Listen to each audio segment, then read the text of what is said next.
Welcome back to the news at 10. As the nation grapples with prevailing socio-economic challenges, more calls have been made for the government to focus on generating internal revenue by investing in infrastructure, which includes abandoned buildings in state capitals across the country. Tonight, our big story takes a look at the condition of these buildings and efforts being made to turn them around.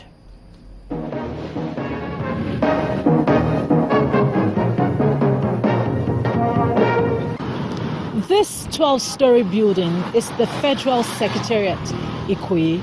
It was built during the Yakubu Gowon-led administration and was the seat of civil service in Nigeria from 1960 to 1990, when Nigeria moved its capital to Abuja. And for 24 years now, it's been abandoned. This is one of many other buildings in some states in Nigeria owned by the federal government, but now abandoned.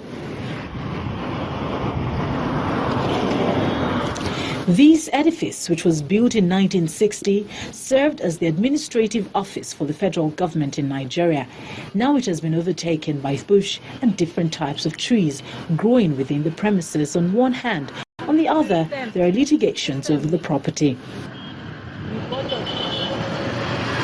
Although it would be difficult to get a sense of how much is wasted without doing a proper assessment, we can say that faulty policy is the major reason millions of naira is wasted, as the building is not in use. Absolutely. I mean, you can have an asset of that size and quality idling, not used. Not just the land, but the whole of the building. This was a thriving office space. The minimum we could do is use it as an office. After all, there is office space demand in Lagos, even as of today. If we didn't want to use it as an office, we could convert it into any of several other options. It could be a hotel complex, it could be residential, it could be anything. And if you didn't want to do all of those, we could even demolish it and just build something, do something damn good with the place. But to have a huge asset idling, it's an embarrassment. There is a similar situation in Rivers State, an abandoned federal government structure located at Reclamation Road in Amango Polo community. The structure, which has not been in use for several years now, has become an abode for hoodlums who use the place as an illegal bunkering site. In Benin, this uncompleted building is supposed to be the Federal Mortgage Bank, located in Aduwawa. Construction started in 1986, but was never completed. This is what it looks like 20 years after.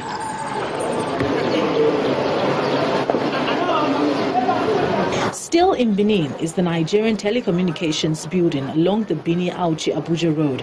It was in use until 2001 and then abandoned. It has been overtaken by flood and weed. I think the first thing, we have to put the building in order. And in putting the building in order, I think the first step, they should get an estate surveyor and valuer to value those buildings. Valuing buildings, when we say value the building, we are talking of the usefulness. Let's know the state. We tried to get to speak with the Minister of Power, Works and Housing, and we caught up with him in Kaduna State, but his media aides barred us from speaking with him. But in a recent interview with our correspondent, Bosin Omofaye, the minister said most of the challenges the government is facing today are inherited. So there were problems everywhere, and that's what we inherited. Were you challenged by these problems? Well, the challenges are perhaps the reason why I have a job. If there are no challenges, there will be no job to do. So I enjoy the challenges, and challenges every community, every society, every nation, every generation will have its challenges, and those challenges shouldn't define us. It's our capacity to respond, the size of our response, the quality of our response that determines and defines who we really are. Going forward, analysts say that rather than leave the buildings lying fallow, they may just be sold to those who have use for them, renovate them and convert them to proper use. For the big story, Victoria Ido, reporting for Channels Television News.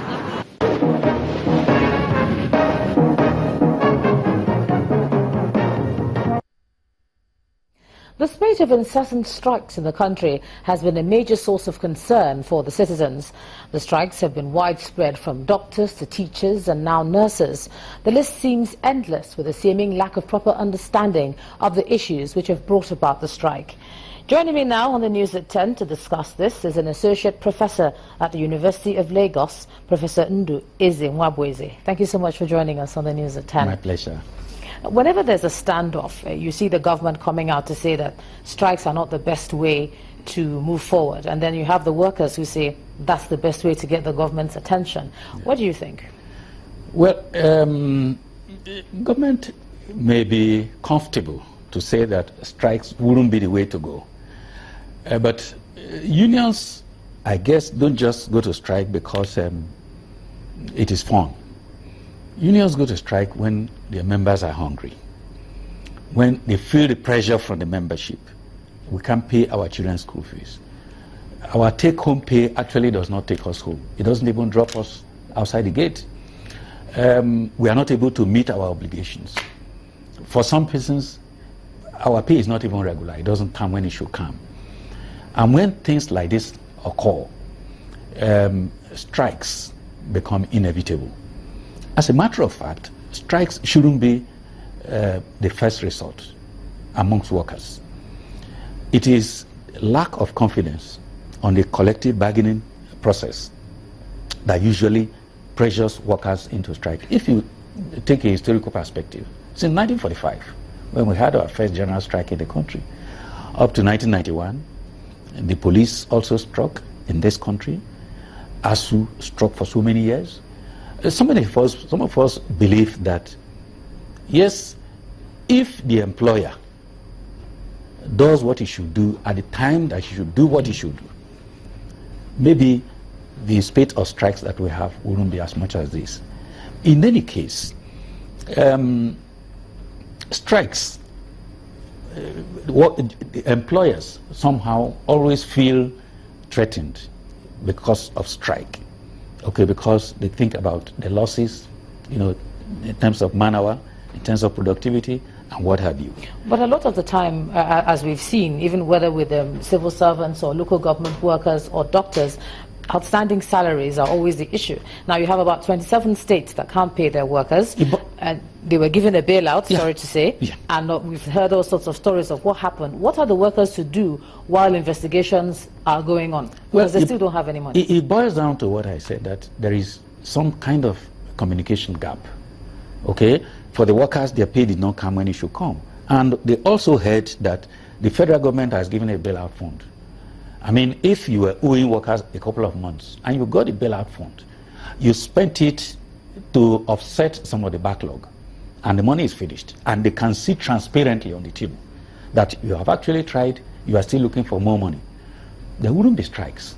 But there are some states who actually got out the bailout, and the situation still remains the same. Okay, it's like adding insult to injury. Okay, and then if you look at the other situations in the country, as it is now, look at the Naira vis-a-vis the convertible currencies, it's tumbling. Okay, and then you look at all the consumables, kerosene, petrol, electricity, and all of them, the prices are rising, but the worker remains the same. Okay, you see also we are also part of the campaign here and the struggle for minimum wage, for an increase in minimum wage. It is still going through the mills, and we still haven't seen the end. So the workers are the receiving end all the time, and they pile these pressures back to the union leaders. All right. That's why we're having what we're having in the country. Associate Professor Ndu Eze, thanks for sharing your thoughts with us on the News at 10 tonight. We move on to business news now. Here's Adeshawa Josh.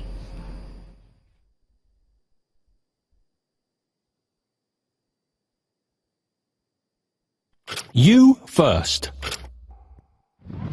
First Bank.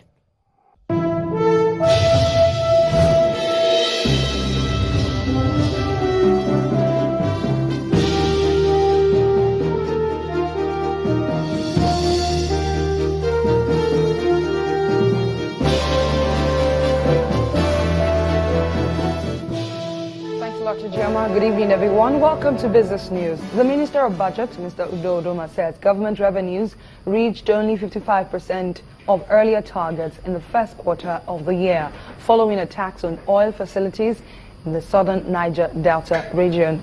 However, Mr. Udoma did not provide a precise figure for first quarter revenue.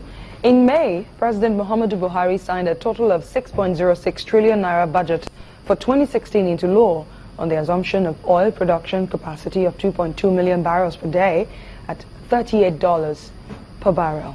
Africa's biggest economy is currently going through its worst crisis in decades due to the drop in global oil prices. Geregu Power PLC is now said to be fully rejuvenated after months of turnaround works put in place by the lead private investor, Forte Oil PLC. The 3 gas turbines plant is expected to deliver 435 megawatts of electricity to Nigerians after completion. This is Geregu 1 gas turbine power plant located in Kogi State, a facility of 3 turbines and associated generators with an installed capacity of 414 megawatts. Siemens did so far, this is the first project what we did in Nigeria on that scale. We always did in the past minor inspections, minor jobs, minor services, but this is the biggest project for us in the service business on that kind of machines. In the intervening years of 2007 until late 2013, when this power facility, like many others, were privatized, necessary upgrades and maintenance of the assets were left undone. The former owners, who are supposed to have done the hot gas part inspection in 2011-2012, this was not done, and it was a major milestone when you are talking about maintenance of a power plant. The task of turning round the fortunes of Geregu power plants therefore falls on Nigeria's foremost integrated energy solutions provider, Forte Oil PLC, with new investments totaling $250 billion over a 3-year period. The turnaround program saw its first phase of completion last April, while the final phase was consummated in the second quarter. We disassembled the gas turbines, all the 3 units, and also we disassembled the generators.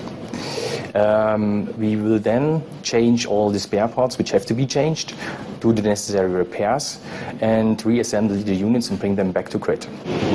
With the current turnaround investments accomplished, the facility is expected back on stream to deliver on its potentials beyond the present 435 megawatts capacity. The local buzz remained in the bearish territory today as the NSE All-Share Index lost 0.1% following sell-offs across key banking, industrial goods and insurance counters. Here's BC Adebayo with the market's figures.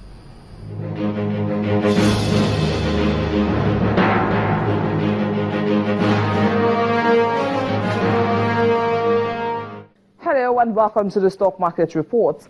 The Nigerian stock market extended losses with the key broad index closing lower as investors continue to book profit. The all-share index declined by 0.10% to 28,703.09, while market capitalization slipped to 9.85 trillion naira.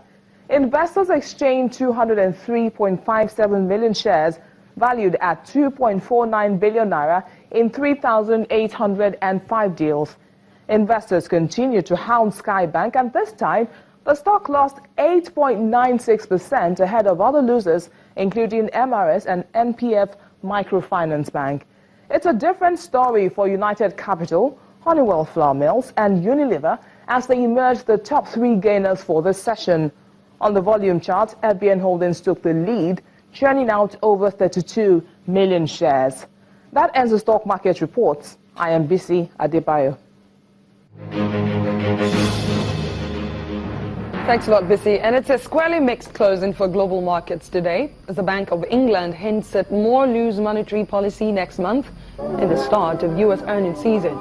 A look at the figures.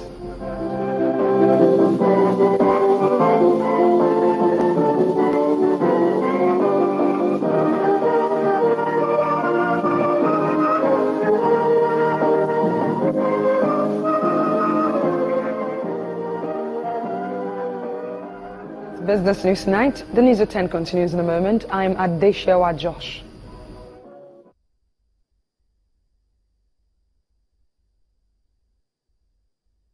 You first. First Bank.